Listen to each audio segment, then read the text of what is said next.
শেষ একটা আমল আমি আপনাদেরকে দিই আল্লাহওয়ালাদের পক্ষ থেকে। আমাদের সব মানুষের চাওয়া হওয়া তিনটা, বাজার কোন কয়টা? আবার কোন জোরে কোন কয়টা? নাম্বার এক, আমরা জনম বড় সুস্থ থাকতাম চাই, ঠিক না? এটা সবার চাওয়া হওয়া না? নাম্বার দুই, টাকা কম থাক বেশি থাক, এক বেলা খাই আর না খাই, কারো কাছে যেন হাত পাততে না হয়, এটা চাই না আমরা। নাম্বার তিন, মুসলমানের সন্তান হিসাবে মৌতের সময় ইমানের সহিত মৃত্যুবরণ করতে চাই। এই তিনটা সম্পদ চাই কি চাই না? চান তো? তাহলে আল্লাহ নেসবত অনুযায়ী, শিখার অনুযায়ী আমি আপনাদেরকে বলি, আপনারা আমার সাথে বলবেন, কণ্ঠ ছেড়ে দিয়ে বলেন, ইয়া আল্লাহ। আমার শায়েখ এভাবে বলতেন, আগে আমার শায়েখটা কইল, আমার শায়েখ বলতেন, ইয়া আল্লাহ, আপনি আমাকে সুস্থ জীবন দেন। বুঝছেন?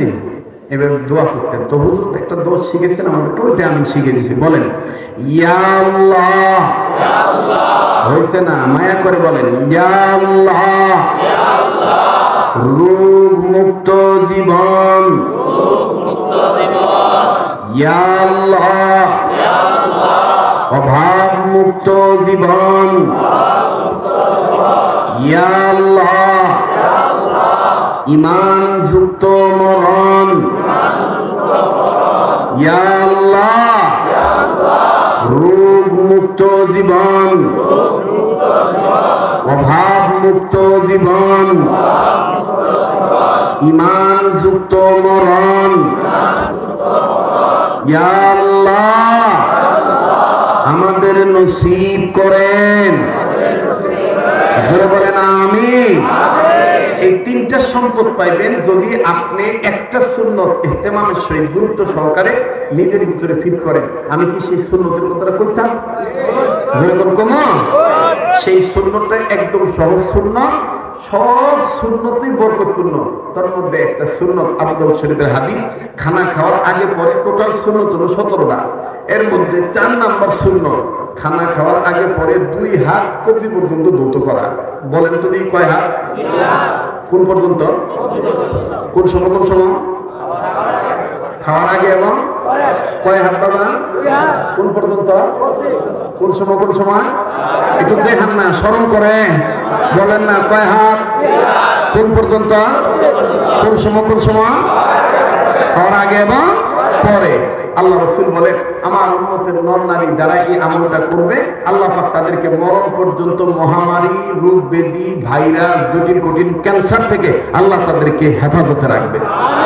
সুবহানাল্লাহ বলেন। নাম্বার 2, তাদের যদি ঋণ থেকে থাকে, এই সুন্নতের বরকতে আল্লাহ তাআলা গায়েবী নসরত দ্বারা তাদেরকে ঋণ পরিশোধ করার ব্যবস্থা করে দিবে। নাম্বার 3, সুন্নত ওয়ালা উম্মত হওয়ার বরকতে মরণের সময় কালেমা পড়তে পড়তে ঈমানের সহিত মৃত্যুবরণ করবে। তাহলে আজকের পর থেকে মৃত্যু পর্যন্ত নিজেরা এই আমলটা করবো তো ইনশাআল্লাহ। বাচ্চাদেরকে শিখাবো তো ইনশাআল্লাহ। চার দোকানে বসে তাবলীগ করবো তো ইনশাআল্লাহ। এই সুন্নতটা প্রচার করবো তো ইনশাআল্লাহ। আল্লাহ কবুল করুন, যেরকম আমিন। এইরকম শত শত সুন্নত সহজ করে উলামায়ে কেরামের দোয়া নিয়ে, পরামর্শ নিয়ে সংকলন করেছি আমি কিতাবটার মধ্যে। নাম হলো সুন্নতে রাসূল। আপনি সহজ সহজ সুন্নত, কেমনে আপনি জুতাটা কোন স্যান্ডেলটা আগে পায়ে দিবেন, খোলার সময় কোন আগে খুলবেন, জামাটা কোন হাতাটা আগে গায়ে দিবেন, খোলার সময় কোন আগে খুলবেন, এরকম সহজ সহজ সুন্নত এই কিতাবের মধ্যে আছে। আমার ভাইরা, যেই ঘরে রহমত বরকত, রোগবালা মুসিবত ফুরায় না, রহমত বরকত দেখা দেয় না, আমার বন্ধুগণ বোঝা যায় না অশান্তি, আপনি ঘরটার মধ্যে সুন্নতের তালিম করেন, সুন্নতের তালিম করেন। সুন্নত যেখানে, রহমত বরকত সেখানে। কথা বলেন ঠিক কিনা? এজন্য আপনাদের যাদের কাছে আছে, যারা প্রয়োজন মনে করেন, কত টাকায় তো কত পয়সা নষ্ট করেন, 100 টাকা হাতিয়ে দিয়ে একটা সুন্নতের কিতাব আপনি নিয়ে যান। আমার মোবাইল নাম্বার, যোগাযোগ ব্যবস্থা, হোয়াটসঅ্যাপ নাম্বার এই কিতাবটার শেষ পৃষ্ঠায় দেওয়া আছে। বাবা হয়ে সন্তানের জন্য নিয়ে যাবেন, স্বামী হয়ে বিবির জন্য, ভাই হয়ে বোনের জন্য, যারা ব্যবসা বাণিজ্য করেন, দোকানদারি করেন, দোকানে বসে একটা করে সুন্নত আপনি মুখস্থ করেন। হতে পারে অল্প আমল এই সুন্নতের দ্বারাই আল্লাহ আপনাকে নাজাত দিতে পারে। কথা বলেন ঠিক কিনা? যাদের প্রয়োজন মুনাজাতের পরে আপনারা নিয়ে যাবেন ইনশাআল্লাহ। কিছু কিতাব আছে স্টেজে, যাদের প্রয়োজন আপনারা নিয়ে যাবেন। আল্লাহ তাআলা আমাদের সবাইকে হর হামেশা আল্লাহ রাজি খুশি করার জন্য সকল কাজ করার তৌফিক দান করেন, বলেন আমিন। সুবহান রাব্বিকা রাব্বিল ইজ্জাতি আম্মা ইয়াসিফুন ওয়া সালামুন আলাল মুরসালিন ওয়ালহামদুলিল্লাহি রাব্বিল আলামিন।